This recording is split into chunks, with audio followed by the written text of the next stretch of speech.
Dominasi Paris Saint-Germain di Perancis bukanlah sebuah keterkejutan. Dalam satu dekade terakhir, tepatnya sejak dimiliki oleh pengusaha asal Timur Tengah, PSG menjelma menjadi tim yang kuat di Liga Perancis. Yang mengejutkan terjadi jika bukan PSG yang menjadi juara. Di musim ini, PSG memastikan gelar juara Ligue 1 2024-2025 lebih dini dari liga elit Eropa lainnya. Setelah pesaing terdekatnya, AS Monaco menelan kekalahan 2-1 dari Stade Brestois di Stade Francis Leblé. Meski Ligue 1 masih menyisakan 6 pertandingan, hal itu tidak bisa menggoyahkan PSG dari puncak klasemen, karena mereka kini unggul 24 poin dari Monaco. Sinyal PSG menjuarai Ligue 1 sudah terlihat ketika mereka menaklukkan Angers 1-0 Sabtu 5 April 2025. Karena tim asuhan Luis Enrique ini mempunyai selisih gol yang fantastis, sekalipun Monaco menaklukkan Brestois. Namun kekalahan Monaco memastikan PSG menjadi juara. PSG pun tampil sebagai kampiun di 4 musim berturut-turut. PSG secara keseluruhan sudah menjuarai Ligue 1 sebanyak 13 kali. Mereka mengulangi torehan tahun 2016 ketika memastikan gelar juara di saat kompetisi menyisakan 8 laga dan menjadi tim pertama Prancis yang menjadi kampiun lebih cepat. Tetapi torehan musim ini akan lebih istimewa jika PSG mampu mempertahankan catatan tak terkalahkan. PSG bahkan bisa menutup musim dengan 4 gelar sekaligus. Sebelum lanjut, jangan lupa like, subscribe, dan nyalakan loncengnya dulu ya. Salah satu keunggulan PSG musim ini adalah kedalaman skuad mereka. Enrique tidak ragu melakukan rotasi pemain untuk menjaga kebugaran tim, terutama di tengah jadwal padat antara liga domestik dan kompetisi Eropa.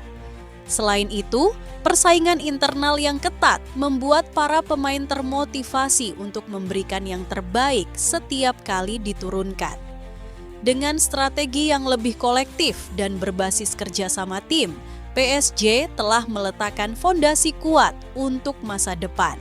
Alih-alih bergantung pada bintang tua seperti Zlatan Ibrahimovic atau Lionel Messi, mereka kini memiliki serangan yang dipenuhi pemain muda berbakat seperti Barcola, Doué, dan Kvaratskhelia. Di bawah kepemimpinan pelatih Luis Enrique, PSG menjelma menjadi tim yang lebih solid, kolektif, dan berorientasi pada kerja sama tim. Mereka terlihat berbeda dan tidak lagi ketergantungan pada satu pemain bintang. Ketegasan Enrique terhadap para pemain, termasuk pemain bintang, sekalipun membuat perubahan signifikan di tubuh PSG.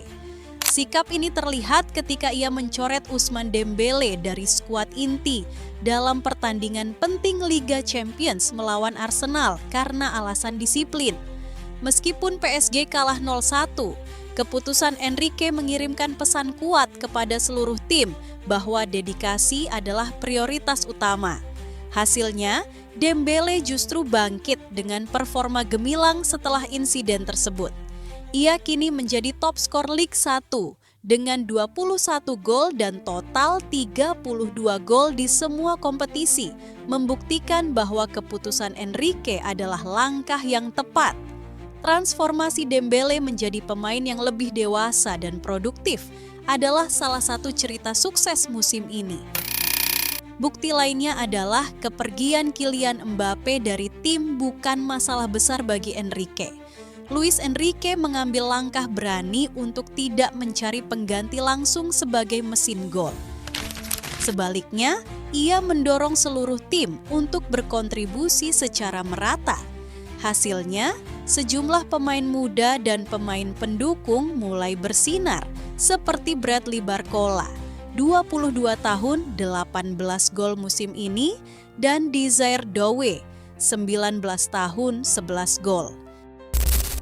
Strategi ini berhasil menciptakan tim yang lebih seimbang dan tidak bergantung pada satu individu.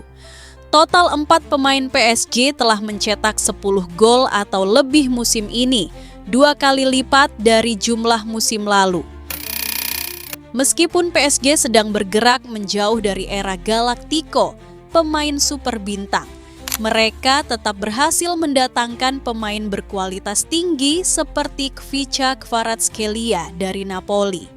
Pemain asal Georgia ini didatangkan dengan biaya transfer 70 juta euro, sekitar 1,1 triliun rupiah, dan langsung memberikan dampak signifikan. Kvaratskhelia tidak hanya mencetak gol dan assist, tetapi juga memiliki etos kerja yang luar biasa. Ia sering turun membantu pertahanan, sebuah sikap yang sangat dihargai oleh Enrique. Fleksibilitasnya memungkinkan ia bermain di kedua sayap sehingga meningkatkan variasi serangan PSG. Pembelian Désiré Doué dari Rennes seharga 50 juta euro, sekitar 830 miliar rupiah, awalnya menuai kritik karena usianya yang masih muda dan minim pengalaman. Namun, Enrique melihat potensi besar dalam dirinya, mengingat Rennes dikenal sebagai klub yang sukses mengembangkan bakat muda. Contohnya Ousmane Dembélé. Doué membuktikan bahwa Enrique tidak salah pilih. Ia mampu berimprovisasi dalam situasi sulit, memiliki sentuhan bola yang halus, dan sering melakukan penetrasi dari lini kedua. Performanya melawan Liverpool di babak 16 besar Liga Champions juga menunjukkan mentalitas yang matang. Liga Prancis musim ini seperti kembali kepada ciri aslinya. Tak ada tim lain yang cukup kuat untuk menandingi PSG. Pada musim-musim sebelumnya, beberapa tim mampu menemukan performa terbaiknya dengan skuad yang biasa saja, termasuk Lille. Musim ini, kejutan serupa tak terjadi. Monaco yang finish kedua kerap tampil inkonsisten melawan tim besar. Lille yang ada di peringkat ketiga terlihat lebih fokus ke Eropa, mengurangi daya saing domestik. Kondisi ini merupakan kondisi yang wajar di Ligue 1 mengingat kesenjangan keuangan yang terjadi.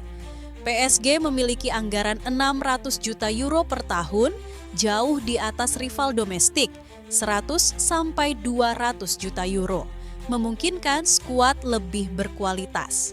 Dari 28 laga yang dimainkan, tim asuhan Luis Enrique itu belum sekalipun menderita kekalahan, 23 kali menang dan 5 kali hasil seri.